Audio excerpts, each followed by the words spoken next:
So today, I'm going to change it up a little bit. When coaches come visit or I'm asked to do a clinic, the topic invariably, most requested topic of discussion is the RPO game in the run game, which I love talking about, and I think it's really, really cool. But I wanted to switch it up a little bit for this year, and don't want to be pigeonholed as a one-trick pony who only knows the RPO run game. Because over the years we've had 5,000-yard passers, 4,000-yard passers, 3,000-yard passers, and really done a bunch of great things in the pass game as well, which is what our system really does. Takes the RPO style offense, combines it with a West Coast-based pass system that takes an abnormal number of shots down the field and do it in a no-huddle context. And really, as an ex-quarterback, love to throw it as much as we love to run it, but based on your personnel, it's not what we know, it's what players can execute. And that is, we always say, is it sound? Can we teach it? Can the players execute it? And also, I thought today would be a little bit topical because in the past few months, you turn on the TV and you hear some of the NFL guys or college guys talking, and a huge point of discussion was the distinction and the difference between progression reads in the pass game and coverage reads, which ones were easier to teach, which ones were more effective with the proliferation of, defensive disguises, which are becoming at an all-time high and incredibly difficult. So that's what we're going to talk about today. We're going to talk about, number one, quarterback coverage recognition, right? Pre-snap tips and post-snap confirmation.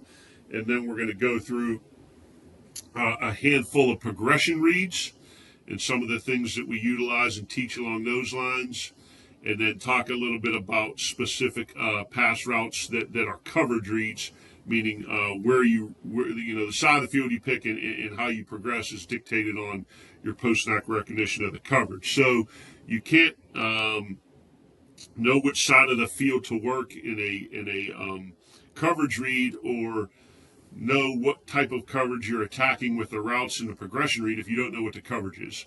So for our quarterbacks, this is our plan of attack to figure out what the coverage is pre and post snap. And you're not always going to know pre-snap, but you can eliminate certain things and give yourself tips and clues.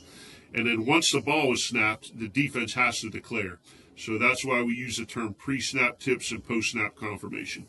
All right, so number one bullet point, we'll talk about pre-snap checklist for the quarterback, something that he goes through prior to every single play, run or pass. We will talk about the utilization of formation and motion indicators to provide tips for what the coverage will be. And then lastly, we will talk about the utilization of reading through the goalpost for confirmation, right? Taking a picture, underkeying the linebackers to safeties. And, you don't see it a ton these days, but I always like to cite my sources. As they say, every great idea is stolen from a thief. Was really exposed to this in my second year as a graduate assistant under Walt Harris, learning about post-snap coverage confirmation by underkeying the linebackers to the safeties. So these are the three things that we'll concentrate on from a quarterback recognition standpoint. First and foremost, as our quarterback, I don't want to say breaks the huddle, but if you huddle and you break the huddle, or we, finish our communication of what the play is going to be in the no huddle, this is our quarterback pre-snap checklist.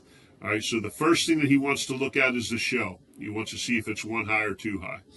All right, the second thing he's going to look at is going to be man eyes or zone eyes, meaning are the defensive backs and the linebackers staring at their cover down or the person aligned over top of them, or are their eyes in the backfield? All right, defenses are doing a really, really good job disguising, showing man eyes playing zone, showing zone eyes playing man. But what I found is if you can't glean the information or you're having a difficult time determining man eyes or zone eyes, the best indicator has been the nickel. All right, once we determine one high or two high or man eyes or zone eyes, then we're going to look at the front. I want to know if it is a 3 down or a 4 down structure. And then lastly, we're gonna look at the safeties and the linebackers. We want to determine their depth and their leverage, right? How far are they off the ball? And then how are they aligned in a horizontal manner? And then what is their tilt and skew? And tilt and skew is usually going to be a fairly good indicator of coverage number one and pressure number two, because as we've learned, all second and third level defenders are tied to a string, and the movement of one player at any level usually, pulls or pushes somebody with them. Okay, so that'll be our pre-snap checklist. All right, so going through a couple of things here, really just two clips I wanted to show you. So as we come to the line of scrimmage here, we're in a 3-by-1 to the left. First thing the quarterback's going to look at is one high or two high. So pre-snap it is one high, not necessarily saying it's going to stay one high, but pre-snap it's one high. All right, next thing we're going to look at is it man eyes or zone eyes. So I look at all of the second and third level defenders. Are they staring at the receiver or are they staring in the backfield? All right, all these guys appear to be staring at the receiver, so that is a great tip for the quarterback that is man-to-man. All right, then we're going to look at our front. We're going to see it's 4 down, and the 3 technique is to the boundary and away from the tight end.